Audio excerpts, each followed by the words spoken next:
me present you with this moral dilemma I came across as a teacher, right? So you worked really hard from Little League, Pop Warner, high school through college, and you just barely made it to the NFL, right? You're just barely on the roster, part of the practice squad, making league minimum if you're on the active roster. And, you've been there for a while, right? So you're pretty aware of, of your teammates, physical abilities, right? And you notice, one of your teammates who you're closer to, right? And you notice after practice, he takes like this yellow pill, right? He starts getting a little bit faster, a little bit stronger, jump a little higher. He's performing better on Sundays. He's doing all these amazing things.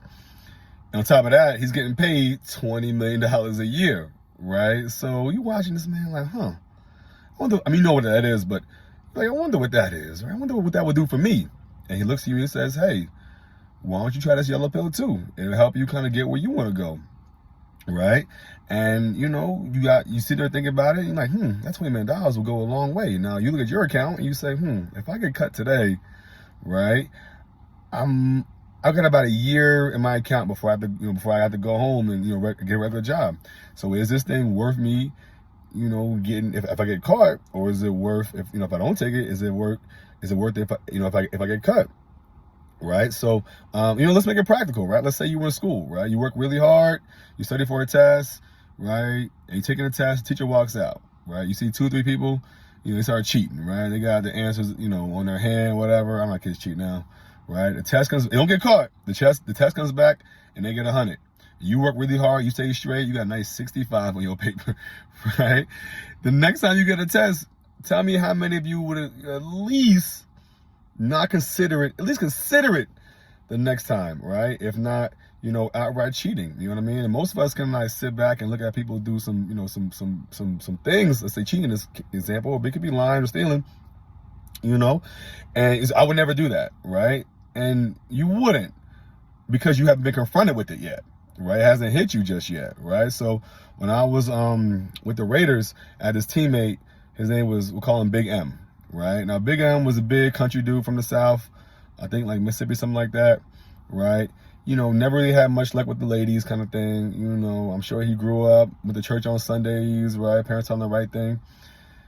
Big M, not to belabor the point, Big M spent so much money in the strip club, bruh. So much. Now, think about this, right? Back when I played, league minimum my last year was $500,000, right?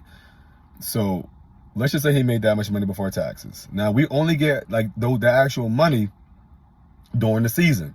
And I was the Raiders, so, we didn't make the playoffs that much, right? Or at all.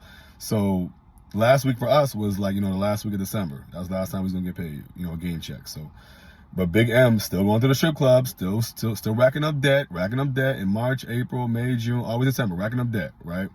He would wear the same clothes the next day in practice that he had wore the day before, because he just left practice went over there. And this is the first time girls ever give him attention. You know what I mean? He paying for it, but it's the first time he ever had it before. Yo, when the season came along, my man had racked up so much debt, he had to get his checks, his NFL checks, mind you, forwarded to the strip club. He owed them so much money, right? And it just goes to show you, is this, you haven't been confronted with the temptation, and it's, when it's there, it's really, really hard to say no. I was reading this book one time called Boys Will Be Boys by Jeff Pearlman, and it's about the 90s Cowboys, and, that was my favorite team growing up, so, I read it, of course.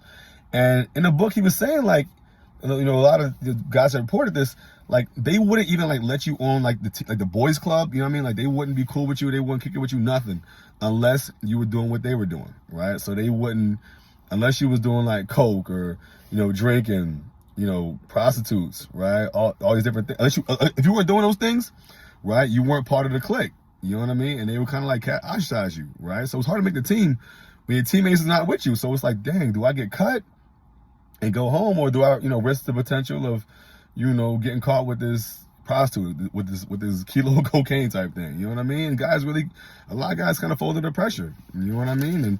And it's, a lot of guys have to weigh, is it worth it? Is it worth doing this thing? And unfortunately, a lot of guys kind of fold.